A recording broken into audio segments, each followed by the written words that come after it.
Hello everyone, this is CJNovo992 and today we're back for another brand new video. And today's video is here, so is the new gaffer. It's no Stevie G, it's no Kevin Muscat, it's the other one that ruled himself out previously when it became clear that he wasn't the preferred target. Yeah, welcome Danny Rohl, good luck big man, you're gonna need it. And it's funny, right, because I think about the daft wee intros and that a day sometimes on the channel. If you look at the three managerial candidates, we had a still game reference regarding Stevie G, we had a wholesome Home Alone reference regarding Kevin Muscat, and we had a horror movie reference in terms of The Shining for Danny Rohl. And maybe that's the perfect summary of this entire managerial search series, that we went for the horror choice, if you look at it that way. But aye, there is going to be a mixture of emotions. I can imagine what the comment section is going to be like, but honestly I'm not really sure where I want to go or where I want to start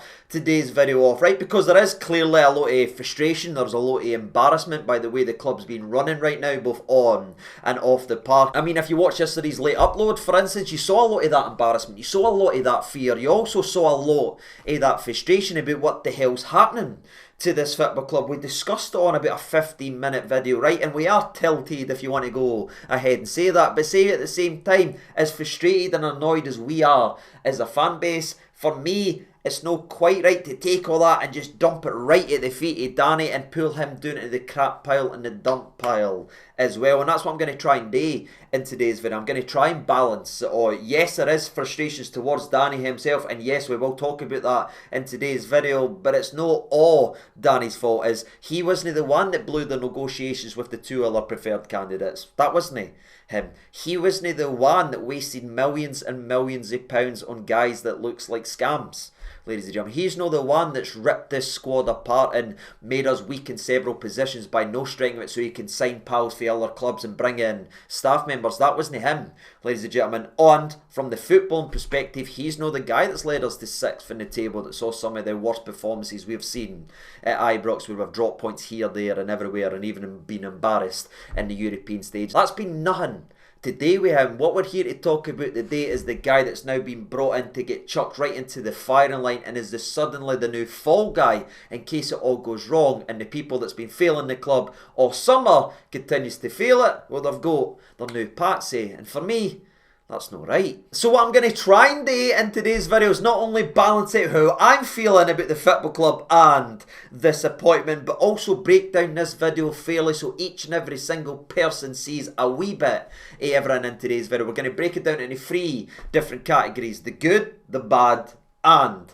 the ugly, because it's Rangers Football Club, and you know each of those categories are filled to the actual brim. And I think we're actually going to start off with the good of appointing Danny Rohl in to your football club, because believe it or not, there is some good. Now, I know a lot of you would have heard this if you watched the Danny Rohl rumour video, as we did break down a lot of his career and where he's been and what he's been able to do, and where we're not going to just sit here read out the exact same notes, even that would be very, very easy. We are going to break it down into a punchier, more style of thing, because again, the good thing about bringing Danny into your football club is he is apparently a very, very good coach slash manager. That sounds pretty promising, but what also sounds promising is that we are bringing in a guy in the dugout at Ibrox that isn't coming with a horrendous word of mouth from every single fan base that he's ever managed or looked after. Nah, we're bringing in somebody that's actually top to the hilt for the previous fans that he worked for. So that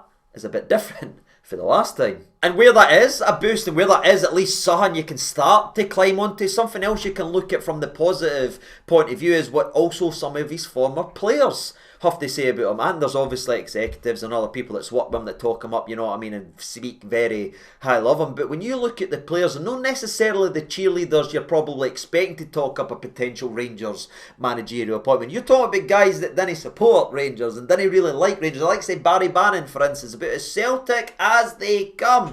But he sat there with a fantastic interview and broke down and spoke up this guy to the very, very top, breaking down why he was so good and why he enjoyed working with him. And one of the things that I really took from that interview, and one of the things I was able to find throughout the old research in Danny Rohl, is how he walked in to Sheffield Wednesday, and the job he done at Sheffield Wednesday was truly incredible, because he walked into an absolute dumpster fire, right? They were odds on to go down, you were one of the relegation favourites, it all looked doom and gloom, and where it was a complete mess when he walked into the building, do you know what that guy done right away? He grabbed a broom.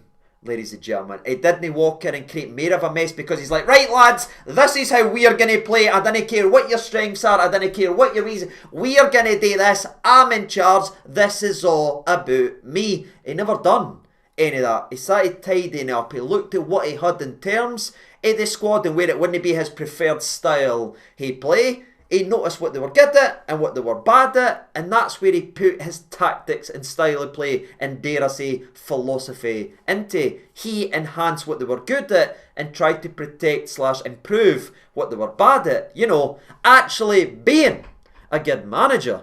And again, as a Rangers fan, I sit here, I'm never going to be able to really tell you everything that happened at Sheffield Wednesday. Hopefully a couple Sheffield Wednesday fans are in the comment section below that can really break down into this detail. But for what I've been able to find, read and honestly listen to, is he worked wonders there to defy all odds and keep them in the division, and then actually start to build them up, getting them to 12 in the league, which doesn't sound like a lot to us, but in the context of where they are and what was happening off the park, that was a tremendous bit of management and a tremendous turnaround. And then it all started to crumble down as that mess and the carnage and the crisis we were talking about briefly off the old park significantly got worse, and then you started to see the owner let go of players overnight, sell players for under the nose of the manager, and it even got to the stage where some staff weren't getting paid, ladies and gentlemen, and that was the last straw. That was the straw that broke the camel's back, if you will, and that's when Danny turned around and went, nah, I'm not having this anymore.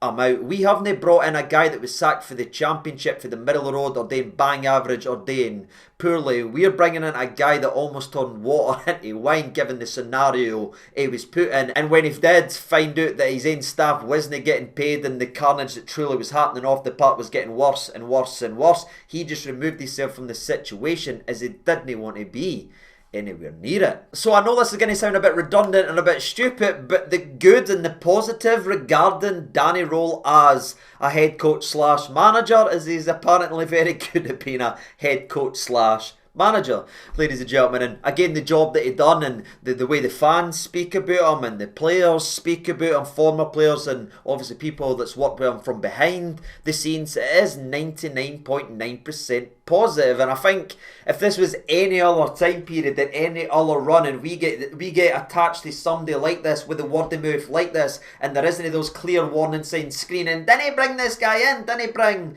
this guy in, I think we'd be a lot happier about this one. But his name's been dragged through the mud, through the absolute circus, and it does make it a bit more trickier to digest. And again, something I find very, very ironic is the only people you will see saying anything negative about Danny Rohl, the manager, is Rangers fans now, because he's no Steven Gerrard or Kevin Muscat. So that's the good taken care of. Now let's get to the bad then, shall we? And the bad is maybe the clearest and most obvious one regarding this, because on paper is a guy that has only ever managed Sheffield Wednesday, exactly the type of CV / pedigree / experience that we were screaming for at this football club, that seemingly was one of the main reasons the guys like Russell Martin has failed, as they've never experienced what it is to be in a title race. They've never experienced what it's like to need to win every single week and lift silverware. Nah, it's no, ladies and gentlemen. In fact, there is some scary similarities, and on paper, on the surface level, you sit and glance at it and be like, oh great, we're bringing in a guy again that's no won none, that's got zero experience in Scottish football. What the hell are we doing at this football club? And again, I get it, ladies and gentlemen, especially the lack of winning, because I sat here in front of you and said the next manager of this football club has to be somewhere that's been there and done it. And has Danny Rohl done it as a manager? No. He hasn't. And where that's obviously going to be a sticking point for a lot of people, and trust me, I understand it, there is a slight side path we need to take in today's video, because for me to sit here and say this guy's never been involved and never experienced what it takes or the requirements to win things would be a little bit disingenuous, as where he hasn't faced that as a manager just yet in his young career. He has been involved in cultures and clubs where it has been required on his way, working all the way up, from his time at Leipzig to Southampton to Bayern Munich to even the German national team where he was the assistant manager. He's seen expectation, he's tasted that pressure before, and again he has been involved in some incredible teams that's won a hell of a lot, especially his time at Bayern Munich where they seemingly won everything in sight, from the Champions League to domestic trophies. It's almost what you expect in terms of the domestic stuff with Bayern Munich, but getting that Champions League, there's obviously something in that. And then even the times at Leipzig that's a little bit less known of his work, the way they overachieved and the way they were playing and just behind Bayern Munich in that title race, there is something you can look at. And again, he has been involved with clubs that's had that pressure to winning. So again, to sit here and pretend that he's never tasted or never felt that pressure would be a lie. But it's all dependent on how you want to look at that, ladies and gentlemen, and how much stock you put into that side of things. Because yes, he was a part of these teams. Yes, he was part of Bayern Munich when they were winning everything in sight, but he was never the main man making the decisions. He was only ever just a cog in the machine. So it's all about perspective, ladies and gentlemen. Does he tick the box of being a winner? No, as a manager. But could he maybe possibly tick to say he understands what it takes to win? I'll leave that one to use down in the comment section below. I guess a cheeky wee counterpoint you could try to say is, can we really judge the man for no winning anything or winning any silverwares for Sheffield Wednesday? And again, no disrespect to the club, I know they've got a great history and they've got a very, very loyal fan base, and I hope they get out the other side of whatever the hell's happening, because we've seen what it is to have bad owners and bad people in the club ripping it to absolute shreds. So I hope they do come through the other side and get back to doing their things. But again, at the same time, can we truly sit here and throw this man under the bus because he didn't win trophies with Sheffield Wednesday? For me, probably no. That's his only job he's ever had a chance to win things, and he's no won anything. But again, he's kept them in the league. He's defied all odds if you look at the relegation odds when he walked into the job. So he's certainly done some things, but again, it's all about perspective. So to recap the journey so far, the good is he's apparently very good at his job. Brilliant, I like that, by the way. The bad is the lack of experience, not only in terms of his overall career, as he's only ever managed clubs, but he's never led a club to lifting some silverware. Now it's time to get to the ugly, and well, that's when Rangers Football Club jumps right in and drags this guy all the way down. As Danny's name has been run through the absolute muck thanks to the circus and the manner in which we've handled this managerial search series, is again, we wanted Gerrard. It was rumoured, it was spoken about, it was out there for everybody, it was almost done. Then that fell away, depending on which side you actually believe. Of course, there may be a reason in that. And then Danny's name came out in the back of Gerrard, but everyone was disgusted we never got Gerrard, so Danny was just sitting there like, oh no, but it looked good. It looked like he was going to be announced, but then Kevin Muscat emerged here, and the football club instantly went, wow, she's hot, let me go ahead and speak to her first. And that is what this football club done. They made it clear to everybody, just like they did with Gerrard, that they had now found their new man. It was gonna be Kevin Muscat, and where we were absolutely in love and dancing in here with Muscat, Danny was just sitting there going, oh well, I'm just second choice then, third choice, fourth choice, by the way. Well, you know what, I'm out of here. I'm not going to sit here and wait forever whilst you go and flirt with somebody else. And Danny apparently ruled himself out, which again, I've got zero problems with. Save face, mate, absolutely, but also have a bit of ounce of respect for yourself. The club spoke to you several times and then immediately dived in and tried to get somebody in, even gone as far as apparently having a deal in principle on a Thursday. You take yourself out of that and be like, nah, I'm not going to wait around forever. But again, ladies and gentlemen, we know what happened with Muscat. It come crumbling down at the final hurdle again. I wonder what's putting all these guys off. You know what I mean? The guys with big characters and big personalities, demanding personalities. I wonder what the problem is. Oh aye. But Dumb and Dumber to one side, that then led them another preferred candidate on the wing. And then all that was left was Danny Rohl, who had previously ruled himself out. But now Danny is back in the position. Danny is the man, and Danny is the next manager of Rangers Football Club. And again, if this was all kept behind the scenes, if this wasn't out, if this was all embargoed, then nobody knew what the hell was going on, I think Danny's name would probably be better received. But when as a fan base you've sat and watched them try to get two other people ahead of them, and no, Danny was also apparently in the running in the summer when they picked Russell Martin, you're not talking about the first target or the second choice or the third choice. You're talking about the fourth choice now being the dugout at Rangers, and that absolutely stinks. Especially considering what we spoke about yesterday. We've seen two guys with big personalities and big characters and demanding of this and demanding that, that's going to be wanting control of what's going on, and then that's been a stumbling block, and that's broke down because apparently they've not been allowed to been involved with the transfers, and they've not liked the transfer module that's been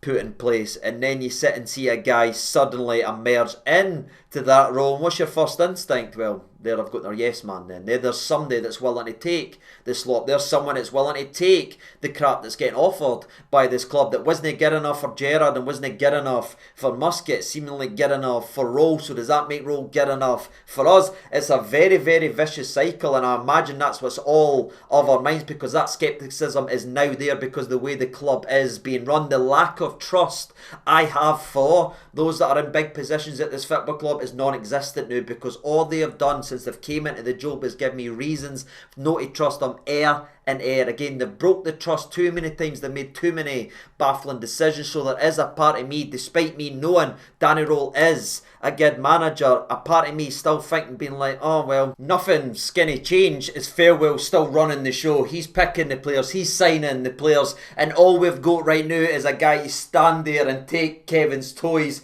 and try to make something of them. And that's the worry, that's the ugly side again of all of this. Is it fair on Danny? Absolutely it's no, ladies and gentlemen, but this is what this club's allowed to happen, and that's the good, that's the bad, and that's the ugly. Myself, I'm going to be honest, where I sit right now, I'm nervous for the guy. I really, really am. He's done a fantastic job in terms of putting out some fires and tidying up a mess at his last job. He's going to need to do the exact same thing right here. But again, to me, if he's been hamstrung, if he's been puppeted by those clowns above them, there's only so much he can do. So I wouldn't be surprised if we're sitting here in another year feeling the exact same frustration and the exact same mess. A change needs to happen off the park. I think they've brought in a good, talented coach right here. Is he going to be good enough for Rangers? We'll find out in the next couple of months, won't we? That's the way we'll need to see. We'll just need to get on with it is up the road. But this infrastructure we've got in place has been shown to be failing. The people we've trusted in those positions are failing. So what's there to suggest that just someone coming in at the bottom level is going to change what's happening above them? You know what I mean? Crap runs downhill. It doesn't go the other way and magically become fixed. So that's a potentially very good appointment we've brought in to the club. But when are we going to tidy up just above him and actually help the laddie? But that's how I feel regarding it all, ladies and gentlemen. For me, I'm already on the motive back the manager, sack the clowns. That's what I feel I'm at right now. I wish the guy all the best, obviously going into Thursday's European game, which we'll all have a preview out regarding Wednesday, and we'll really dive in because I've been looking at that team over the weekend.